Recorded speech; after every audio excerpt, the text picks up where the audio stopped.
Hi there, Sandra here from createinspain and Siser, Juliet, Beginners to Pro. I've got a frame cut out here, which is a print and cut frame, and I have got an outer frame cut out of gold foil card.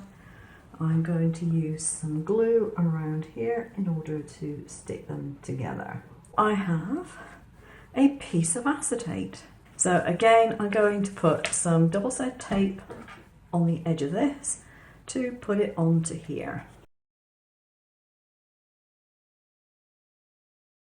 There we go.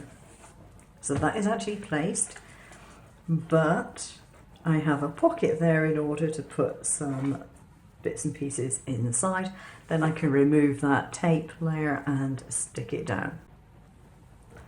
So here's the finished card. I've left it without a sentiment, so you can choose whatever you like. And I think it looks pretty good. So I've put a piece of paper on the top here, just slightly shorter than the card, so that you can write a message and have it hidden when the card is open.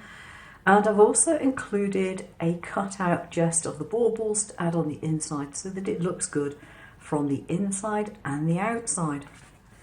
And there we have it, all done. Thanks for watching, take care now.